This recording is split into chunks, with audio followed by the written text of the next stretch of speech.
네, 안녕하세요. 한류와 언어 13주 2차 시 영상 강의를 시작하도록 하겠습니다. 지난번에 이제 그 라쇼몽 얘기하다가 조금 얘기가 길어져가지고 오늘은 8쪽부터 살펴보도록 하겠습니다. 한류 20년 대한민국 빅컨텐츠라고 해서 윤호진 선생이 이제 2016년에 이제 그 발표한 책인데요. 출간한 책인데 거기에서 이제 대표성을 갖는 어떤 이제 사실은 이제 최근에 기생충이라든지 미나리 전에 사실 이제 미나리는 한류라고 얘기하기는 좀 그런데요. 어쨌든 그 전에 이제 우리가 앞서 봤던 엽기적인 그녀라든지 쉴이라든지 그런 영화 이후에 좀 더 영화 산업이 충무로의 영화 산업이 이제 활성화되고 여러 가지 소재나 어떤 주제의 다양성이 이제 얻어지면서 여러 영화들이 이제 만들어지고 이제 소위 말해서 아시아는 물론이고 이제 세계인들의 눈에 띄게 되는 그런 몇 가지 작품들을 소개를 하고 있습니다. 그래서 이 윤호준 선생은 크게 4편의 영화를 소개를 합니다. 2004년 칸 영화제 심사위원 대상을 수상한 올드보이, 그리고 2007년 개봉된 심영래라고 하는, 여러분들은 잘 모를 수도 있는데요. 그 개그맨 심영래 씨의 디워, 그 다음에 2012년 도둑들, 그리고 2013년 설국열차, 이렇게 4편의 영화를 하나의 기점으로 소개를 하고 있습니다. 올드보이는 뭐 당연히 작품성에 대한 국제적 인정이고요.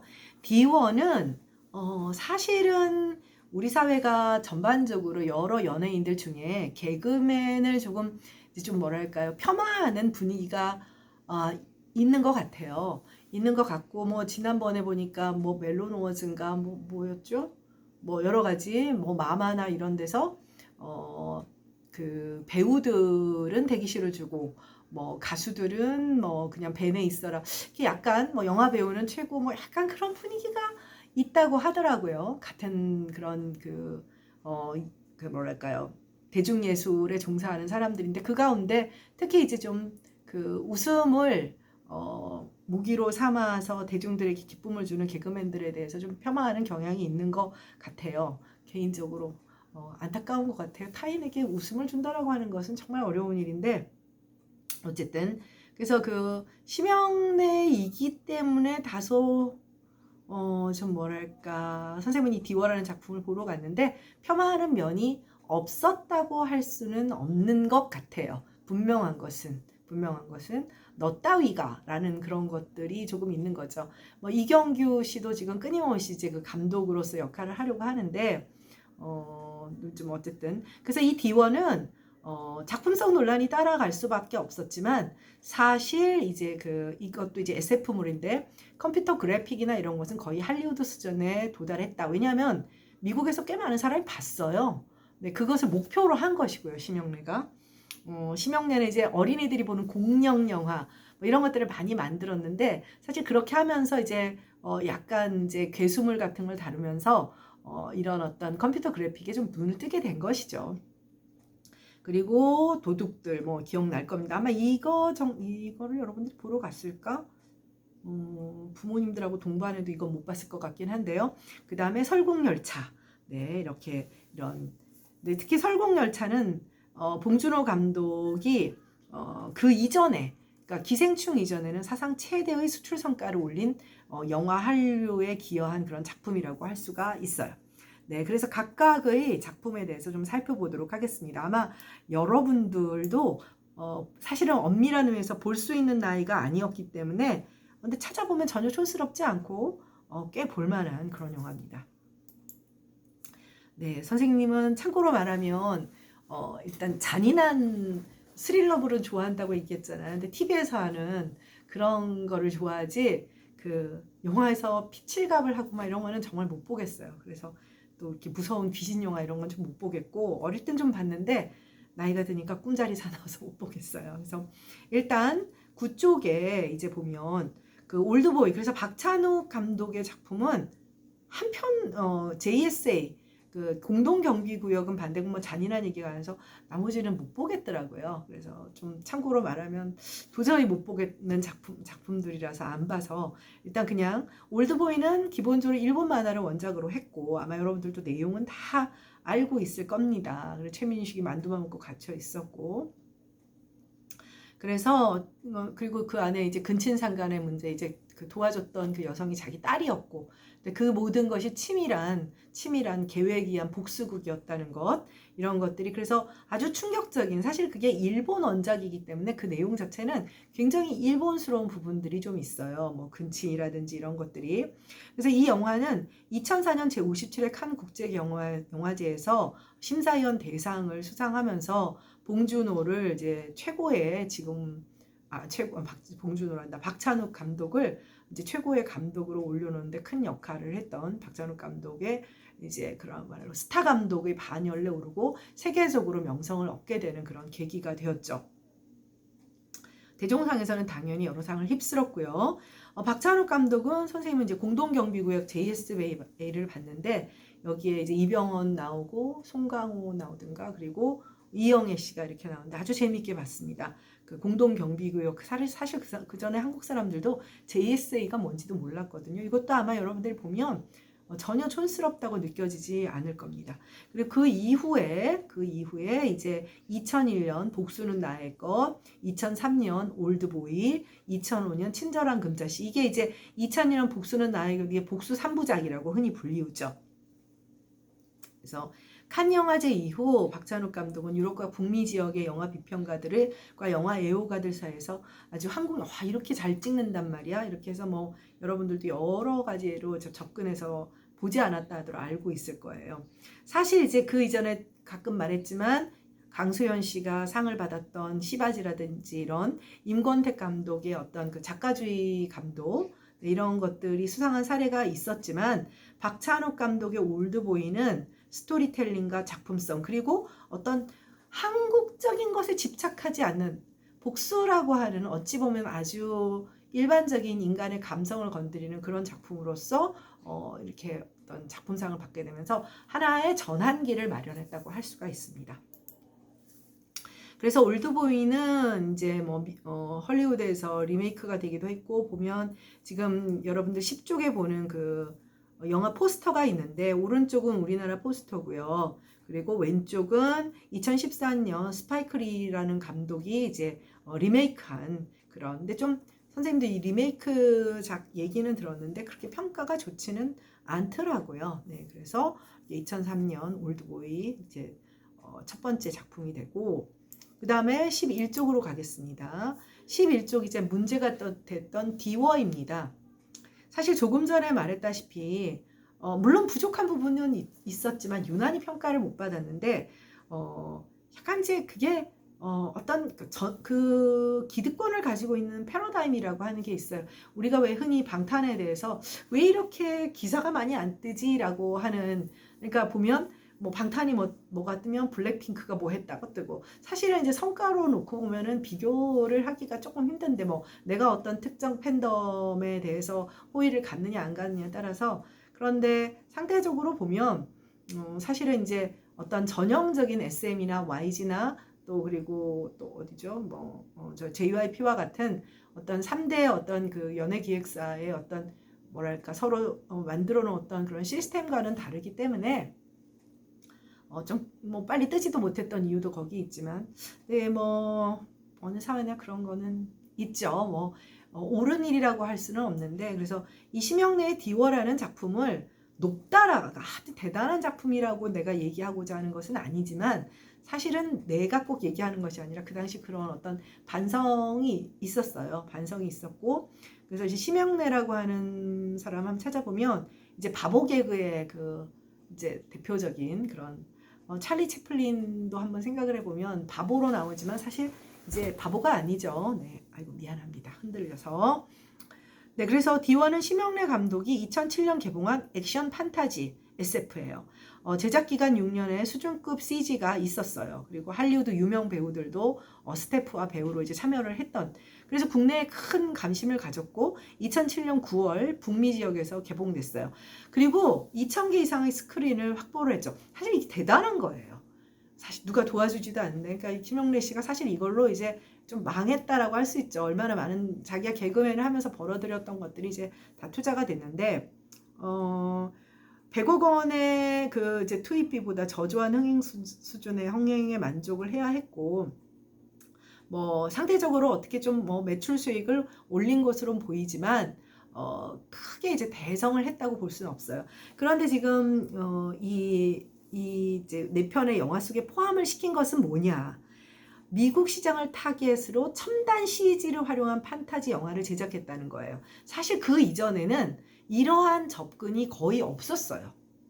거의 없었어요. 그러니까 CG를 사용하는, 그러니까 사실 이 이후에 굉장히 이제 발전을 하게 되고, 그리고 이렇게 된다라는, 왜냐하면 이제 여기 그 용이 나오는데 뒤에 이제 그림이 나오겠지만 용이 아니라 이무기야, 이무기. 한국적 이무기가 나옵니다. 네, 그래서 정성스러운 제작에 비해 스토리 전개가, 그러니까 이게 되게 중요한 거야. 아무리 보기가 좋아도, 아무리 모든 것이 다 그렇죠. 보기만 좋다고 해서 그게 이제 통하는 것은 아니죠. 할리우드 영화도 마찬가지잖아요. 그래서 B급 SF 영화다라고 이제 평가가 되었죠. 그래서 뭐 영화 한류사에서 기록될 가치는 충분히 있지 않나. 사실 이 이후에 그래서 여러 가지 SF물들이 나오는데 그래도 아직은 우리가 이 부분이 좀 약한 장르이기는 한 것 같아요. 뒤에서 살펴보게 될 설국열차도 일종의 SF물이기는 하죠. 좀 어떤 그런 디스토피아에 대한 그런 얘기가 나오긴 하지만, 그래서 12쪽을 보면 얘가 우리나라 이무기예요. 이무기. 네, 그래서 그 미국을 무대로 이무기와 용이라는 한국적 소재와 할리우드 유명 스타프들의 기술 참여로 제작 작품도 관심을 많이 모았죠. 그래서 CG는 대단했던 것이고, 그래도 첫날 43만 명의 관객을 동원하면서 2007년 한국 영화 개봉작 중 최고의 오프닝 스코어를 얻었고, 개봉 11일 만에 전국 관객 500만, 한 달에 800만을 넘기면서 그 친구 알죠? 뭐 니가 가라 하와이 뭐 이런 얘기 들어봤을 거예요. 장동건하고 나오는, 유호성하고 나오는. 그래서 역대 한국 영화 흥행 순위 5위 정도에는 올랐다고 합니다. 그때. 지금이야 1,000만이 많지만 그 당시는 사실 이게 지금 굉장히 많아지고 있죠. 처음에는 8월에 크리스마스 44만 가지고도 야 했는데, 그래서 어쨌든 이 D워는 이 D가 그러니까 결국은 THE가 아니라 드래곤워라는 뜻이에요. 네, 선생님이 가서 봤어요. 사실 선생님은 SF물, 스타트렉 좋아하는 사람이기 때문에 스타워즈도 좋아하고, 네, 그런 사람이어서 가서 봤는데 나쁘지 않았는데 이제 스토리는 좀 빈약하긴 했어요. 그리고 그 배우들도 조금 연기가 어색한 그런 부분들도 있었죠. 자, 그 다음에 최동훈 감독의 도둑들이라고 하는 그런 작품입니다. 범죄 오락극, 뭐 여러분들이 잘 아는. 그래서 이제 6번째로 1,000만 관객을 돌파를 했어요. 그리고 이 영화는 홍콩과 타이완, 그러니까 지금 다 보면 해외와 관련이 있죠. 드디어 이제 밖으로 나가기 시작하는 거예요. 대만 등에서 아주 이제 한류의 위상을 높였고, 이 최동훈 감독은 여러분도 알다시피 범죄의 재구성, 그다음 타짜, 그다음 전우치 이거를 만들었던 사람이고, 여기에 나오는 뭐 또 이제 누구죠? 갑자기 생각이 안 나요. 네, 큰일 났네. 이제 그 전우치 주인공 했던, 네, 팬들한테 혼나겠다. 이제 일종의 뭐랄까요, 사단이 있어요. 그래서 아주 뭐랄까요, 오션 11인가 뭐 어떤 그런 헐리우드적인 범죄물 그래서 본떴다고 할 수 있는데, 아주 캐릭터가 생생하게 살아나 있는 아주 1급의 오락 영화다, 이런 평가를 받았죠.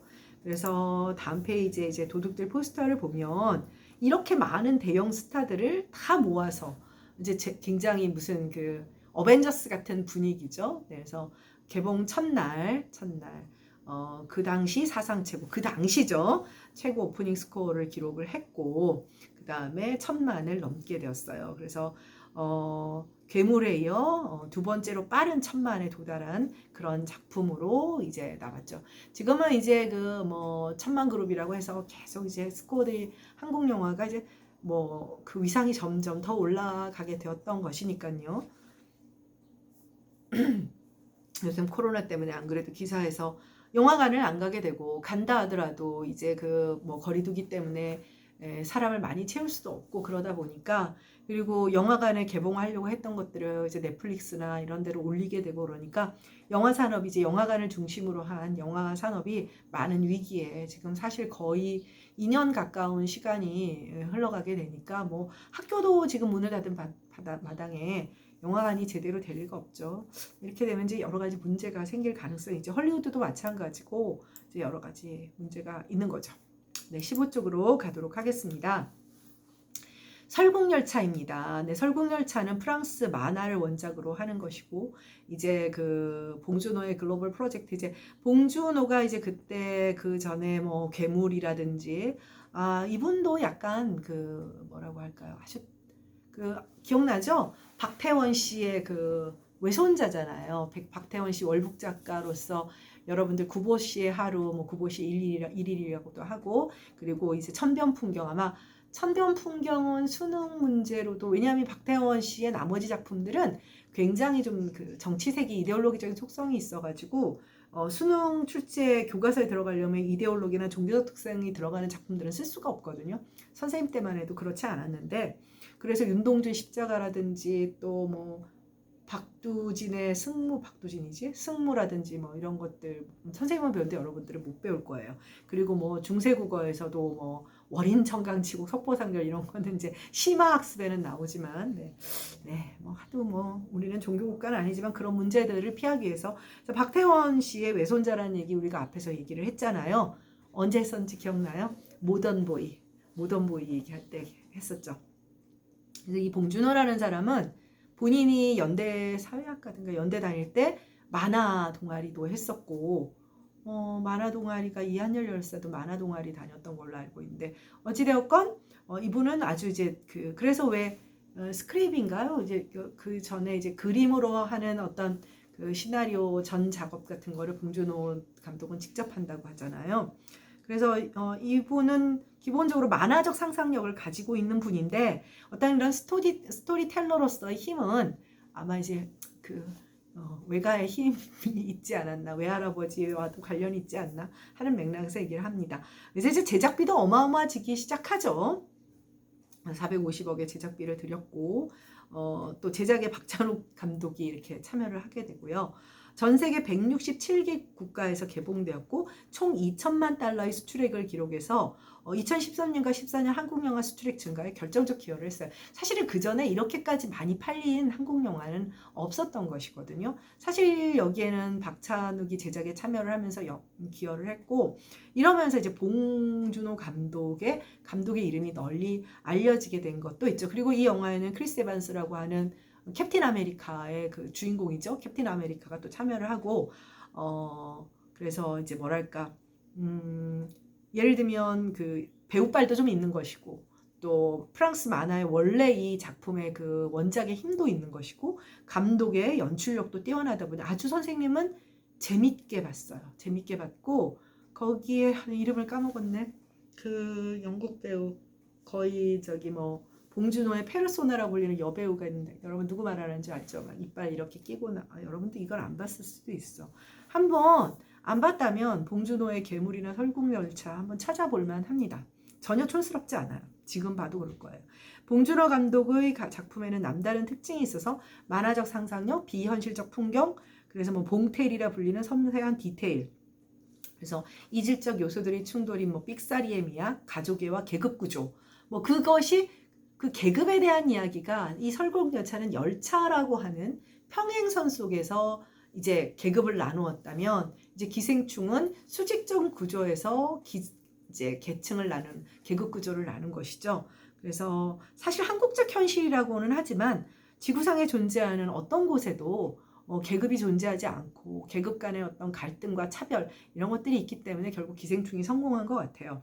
그리고 뭐 요새 뭐 방구석 코난이니 뭐 이런 얘기를 많이 하는데 미래소년 코난을 보며 연출의 개념을 익히고 또 영화 아카데미에서 영화 감독의 꿈을 키웠던 봉준호는 이제 아주 뛰어난 작가주의 감독이다. 그래서 사실은 아직은 한국 영화는 작가주의 영화, 그러니까 그 작가를 보고 그 작품을 선택하는 거예요. 앞에서 우리가 홍콩 영화를 얘기했을 때는 어땠죠? 스타에 의존을 했어요. 그러니까 홍콩 영화는 어떤 감독의 영화다라기보다는 누가 나온다라고 하는 것이 굉장히 중요했어요.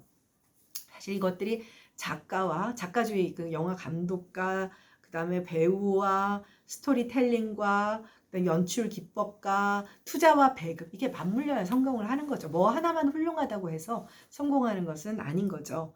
어찌되었건 그런 면에서 봉준호는 이제 한 단계 이제 나아가게 됩니다. 자, 설국열차를 보겠습니다. 네, 그래서 여기 보면 이제 그 영어 포스터도 있고 우리 포스터도 있고 우리 포스터는 이제 수평의 이 장면이죠. 이게 아마 이 설국열차의 이 도끼 폭력 장면이 아마 그 저기 박찬욱 감독의 저기 뭐였어요? 갑자기 올드보이의 그 장면 하고 관계가 있을 거예요. 그래서 송강호, 에드 해리스, 틸다 스윈튼 거의 봉준호의 페르소나다. 목자에도 나왔었잖아요. 네, 그래서 160개국에서 개봉되었고, 네. 그래서 다수의 영화제에서 이제 근데 외국 영화제에서 상을 받지는 못했던 것으로 알고 있어요. 어쨌든 이제 대중적인 해외에 많이 팔렸던 그런 영화라고 할 수가 있죠. 그래서 이 책이 나왔을 때는 뭐 아직은 뭐 기생충이나 이런 작품들이 수상을 하기 전이기 때문에 이제 그 2000년대 중반까지의 K 무비의 가능성, 소위 이제 K를 붙일 수 있을 것이냐라는 하는 측면에서 이제 이들 4개의 작품을 그러니까 해외 배급이 되었다라는 것, 새로운 장르에 대한 도전이라는 것, 또 이런 것들을 높이 사서 좀 뭔가 뭐 기념비적까지는 아니지만 하나의 단계를 넘어서는 그런 4개의 영화를 소개를 했던 것 같습니다. 17쪽으로 가도록 하겠습니다. 그렇다면 사실 이제 이 영화 한류의 미래 뭐 지금 좀 나아지지 않았나요? 라고 얘기를 할 수는 있으나 분명한 건 K무비는 K팝이나 K드라마와 같은 위상에서 논할 수는 없어요. 그래서 한국 영화가 한류라고 지칭할 수 있는 확고한 흐름을 만들기 위해서는 8, 90년대 아시아에서 많은 인기를 모았으나 현재는 시들해진 홍콩 영화와 일본 영화가 걸어온 길을 이제 참고로 삼아야 한다는 것이죠. 그래서 잘못된 점은 우리가 고치고 뭔가 우리가 가진 어떤 컨텐츠적인 장점을 최대한 살리는 노력이 필요할 것이다. 뭐 가장 중요한 것은 창의적인 컨텐츠죠.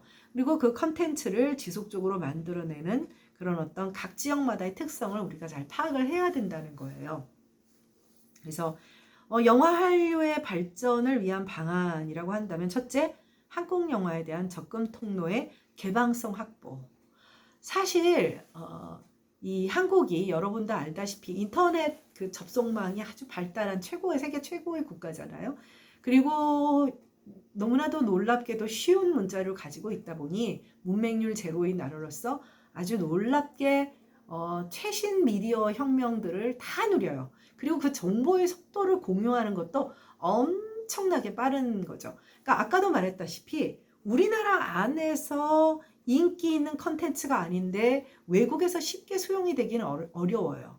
사실 그런 경우에는 진정한 한류인가에도 생각을 해봐야 되는 것이죠. 대개의 경우 우리 안에서도 어느 정도 인정을 받아야 그게 이제 외국에서도 널리 이제 전파가 되고 팔리게 되는 것이죠.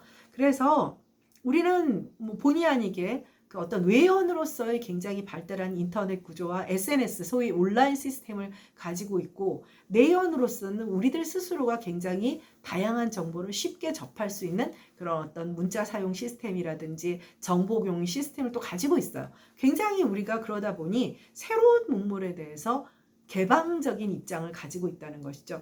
일본이 여러분들 그 들어보면 이제 오히려 이제 여러분들이 생각하는 것보다 특히 여러 가지 특히 문서 수발과 관련되는 시스템을 보면 지금 우리는 알게 모르게 온라인화가 굉장히 많이 되어 있고 전자서명이라든지 뭐 이런 식으로 되어 있지만 일본은 여전히 도장 찍어야 되는 나라예요.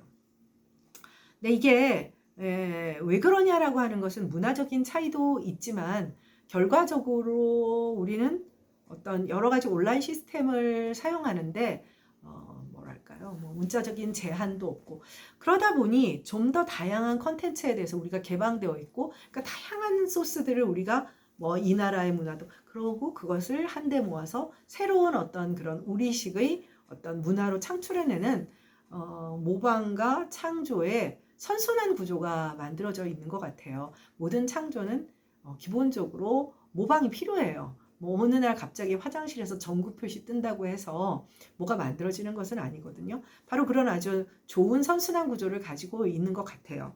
특히 대중문화에 있어서는요. 그리고 두 번째는 국가별, 지역별 차별화된 마케팅 전략이 필요하다는 거예요. 자, 인도를 뚫는 방법은 무엇이냐?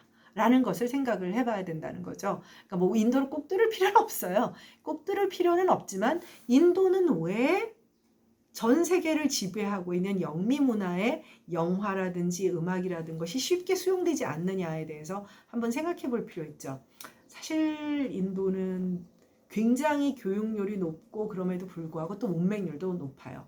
인구가 너무 많고 또 가난하고 빈부격차가 심하고 이런 부분들이 낯선 문화를 수용하기가 어려워진 거죠. 지금은 우리나라는 선생님 어릴 때만 해도 문맹인 할머니들이 많았어요. 그래서 공민학교라고 해서 할머니들이 초등학교 교육을 받고 뭐 이런 경우 간혹 보면 지금도 1박 2일에서 아주 할머니들이 이제 초등학교 교육을 받아서 한글로 뭐 시집을 내고 이런 것들이 나오잖아요. 근데 지금 그래요?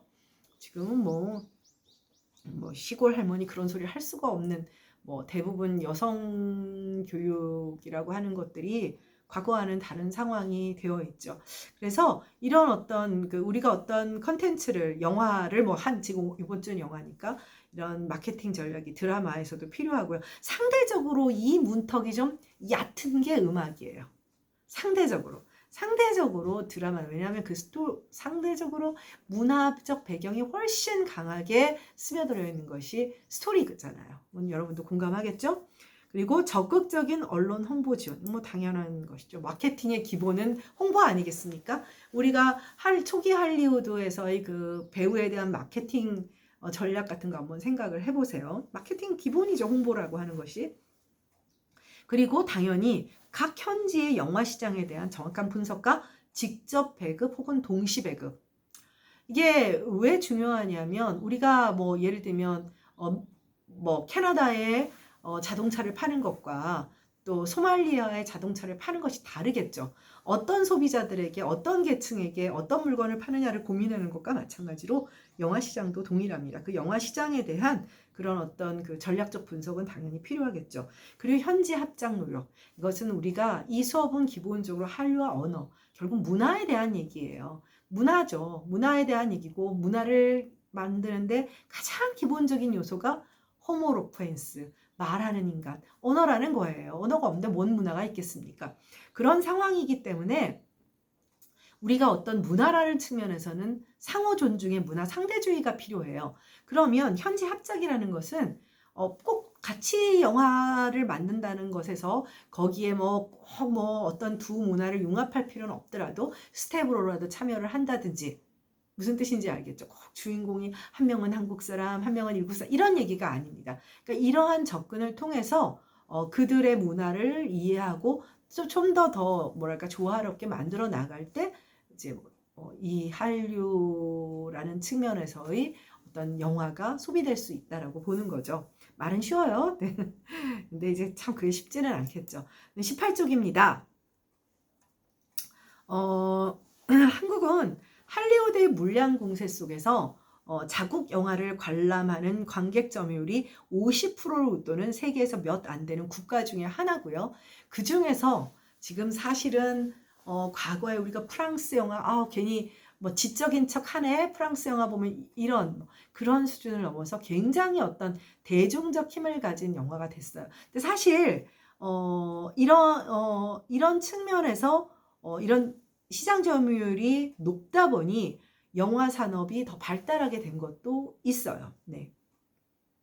그래서 2015년에도 이제 뭐 이렇게 해서 5년간 여기 이제 이 책에서는 근데 이제 뭐 어느 정도 그래서 특히 스크린 쿼터제 뭐 이런 것들에 대한 이야기가 나오는 이유는 자국 영화 관객 점유율을 이제 유지하는 것.